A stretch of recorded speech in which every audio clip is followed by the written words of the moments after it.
What would you do if everything you built suddenly collapsed? Your job, your home, your dignity. For John and Daniella, life went from cozy evenings in their Surulere apartment to sleeping on bare office floors and begging for shelter. Yet, in the middle of rejection, ridicule, and 10 years of childlessness, they discovered something more powerful than comfort: unshakable faith, enduring love, and the kind of resilience that turns storms into testimonies. This is not just a love story. It's a story of survival, hope, and divine timing. It all began on a quiet Saturday evening. John sat on his couch, scrolling through an online dating site out of sheer boredom. He had seen many profiles that made him shake his head until he saw Daniella. Something about her eyes and her simple profile tugged at his heart. "Hello, Daniella. I hope your smile is just as real as your heart," she replied in minutes. They chatted about books, faith, and purpose. And just like that, a seed was planted. 2 weeks later, they met at a modest cafe in Lekki. No fireworks, no dramatic background music, just a gentle sense of belonging. John felt peace with her. Their relationship blossomed over time. She supported his dreams, he encouraged her prayers. They fasted together, laughed together, and learned from each other. On a rainy evening, with candlelight flickering and soft gospel music playing, John went down on one knee. "Let's walk through life together, rain or shine." She said yes with tears in her eyes. 2 years after their first message, they were married in a small church in Surulere. Family, friends, and the fragrance of hope filled the air. Life was beautiful. John worked with an international company in Victoria Island. Daniella continued teaching part-time and running her book club. Their apartment was cozy. Laughter echoed through its walls. A year into their marriage, John came home with an envelope. The company was downsizing. He had been let go. Daniella didn't flinch. She hugged him tight. "God is still with us." Daniella got a full-time teaching job in a small private school. The pay was meager, but it was something. They sold their car, downgraded their meals, and managed every kobo. Months passed. John submitted CVs daily. He started a side business. It failed. He taught private lessons, washed cars, did everything. Nothing stuck. But he kept waking up to try again. After months of disappointment, John finally got a job as a teacher in a small private school on the outskirts of Lagos. It wasn't what he wanted, but he needed it. Daniella smiled through the pain. "It's a step forward," she whispered, holding his hand. John quickly stood out. His intelligence, ideas, and passion for education made students admire him. But among the staff, he was too different. Too sharp. His boss, Mrs. Jaja, couldn't stand it. She belittled him, mocked him, and gave him menial tasks meant for cleaners. John endured the insults. He mopped the staff room floor, carried furniture, and even fixed leaking pipes. "It's just for now," he'd say.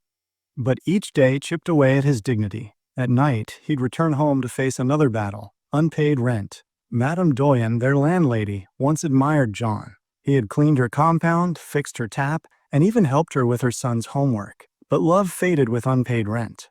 One morning, she summoned him and said plainly, "Pack out. I need someone who can pay." John pleaded. Daniella cried.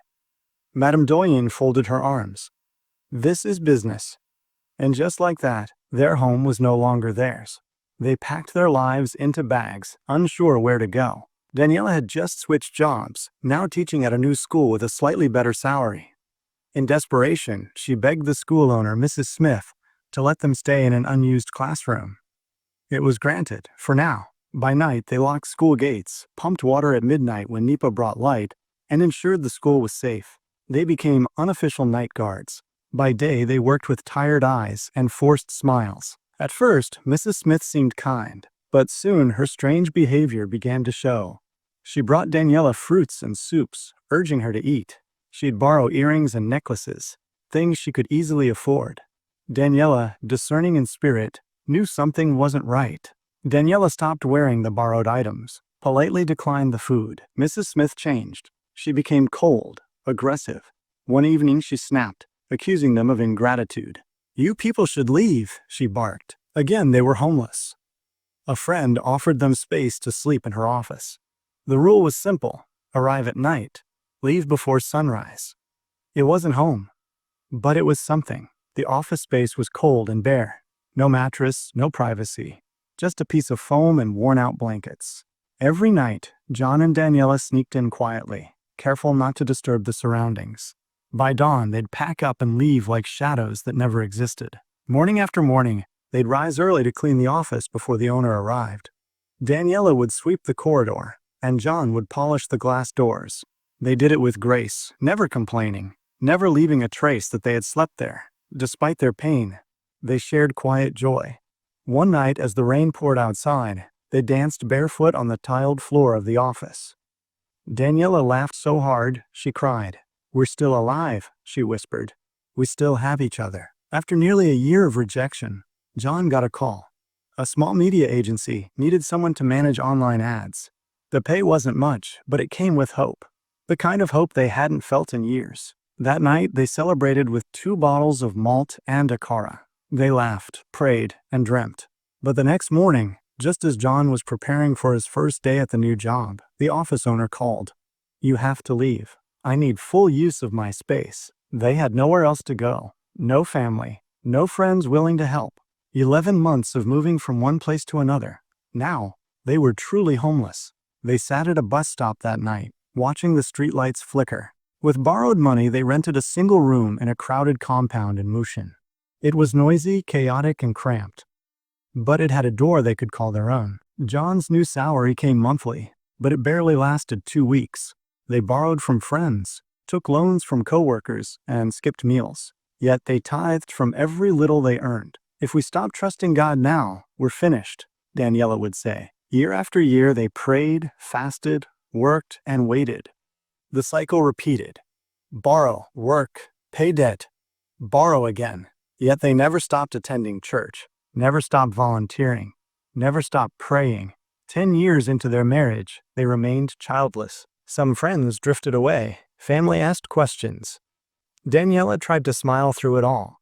Together, they visited hospitals, public and private, and spent money they didn't have. Tests, pills, procedures, and more debt. John had been helping small local businesses run ads online, just as a favor. One day, a client from abroad saw one of his campaigns and reached out. It was a paid gig, not much at first, but it paid in dollars. As the weeks passed, referrals came. Small contracts turned into steady work. Daniella noticed it first. The sparkle in John's eyes returning, the way he hummed while bathing. Something was shifting. For the first time in years, they paid off one loan completely. Then another. Then they replaced their worn-out mattress. It felt like a miracle to sleep without spring wires poking their backs. They didn't tell anyone. No announcements, no social media posts. They simply smiled more, fought less, and began to live instead of just survive. Daniella cooked rice with meat again. Real meat, not seasoning cubes. One quiet Sunday afternoon, Daniella sat in their compound, staring at a white stick. Positive. She rushed to John, speechless. He fell to his knees, trembling. 10 years of waiting. 10 years of ridicule. 10 years of prayers. And finally, the heavens opened. The doctor smiled. Not one, not two. "You're carrying 3.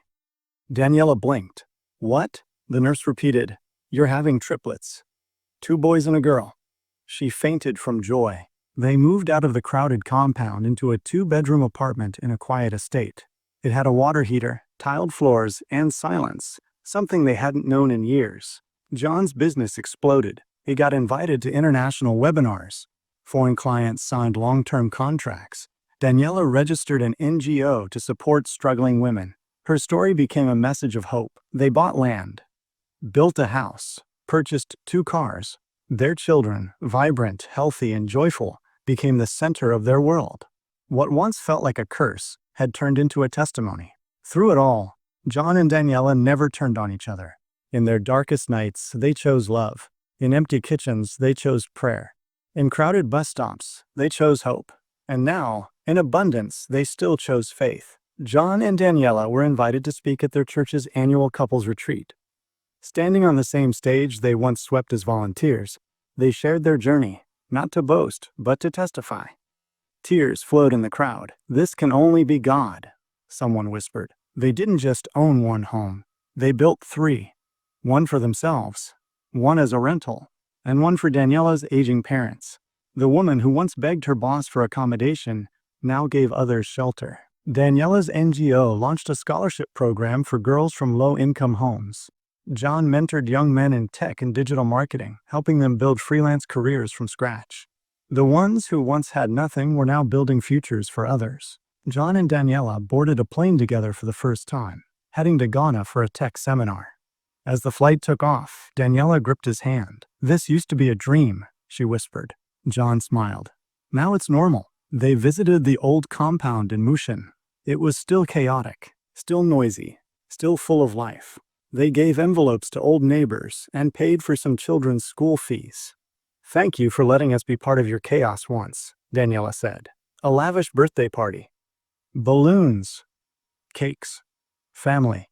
John looked at the 3 children and silently gave thanks. Each child had a name rooted in their journey. Timitope, because they had reasons to give thanks. Ifeolua, because God's love never failed. Iobami, because joy had finally returned. They no longer felt pain when remembering the days they bathed with sachet water or ate only once a day. Instead, they laughed. "Those days shaped us," John said. "If we skipped them, we wouldn't be this strong." John's company opened branches in 3 countries. Daniella's NGO received an international grant. They began traveling together, telling their story in conferences, churches, and marriage summits. People wept. People believed again. In an interview, they were asked what kept them going. Daniella said, "We held on to each other." John added, "And we held on to God." Even when it didn't make sense. They looked into the camera and spoke in unison.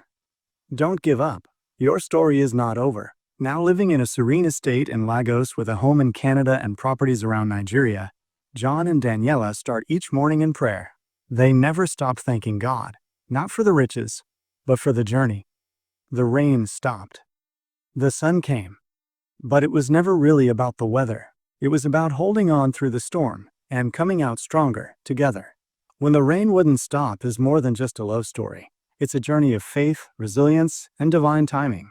Here are the key moral lessons from the story. 1.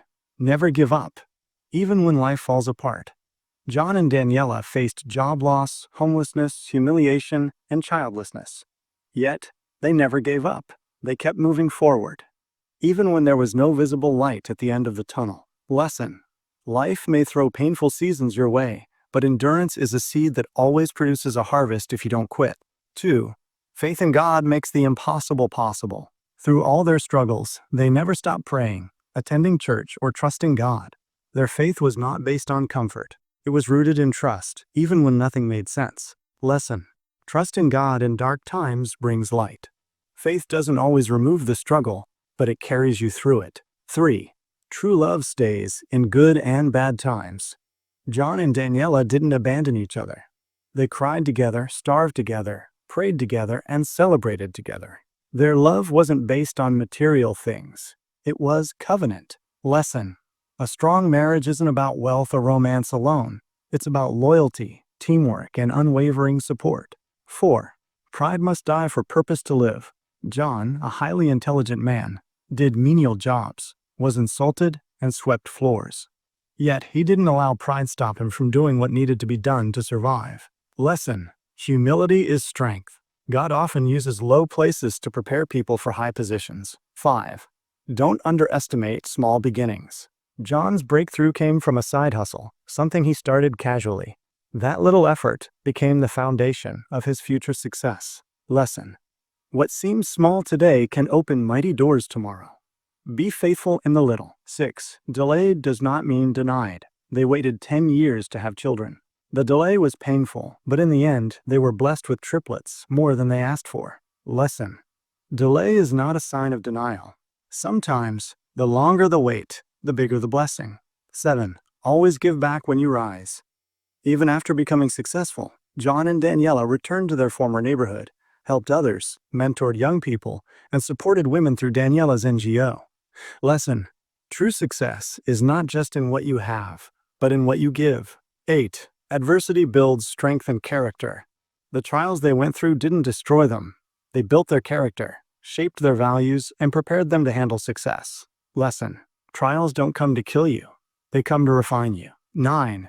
Be discerning of people's intentions. Daniella's spiritual discernment helped her avoid dangerous traps when Mrs. Smith tried to manipulate her spiritually. Lesson: not everyone who helps you has pure intentions. Always seek wisdom and spiritual alertness. 10. There's beauty after the storm. After everything, the pain, the losses, the rejection, came restoration. Not just survival, but abundance. Lesson: no matter how hard it rains, the sun always shines again. Your storm will pass. Keep going. That brings us to the end of the story. What lesson did you take from it? Share your thoughts in the comment section. Don't forget to leave a like, subscribe, and turn on post notifications so you'll know whenever we release a new video. Also, feel free to share this with someone who might enjoy it. Thank you so much.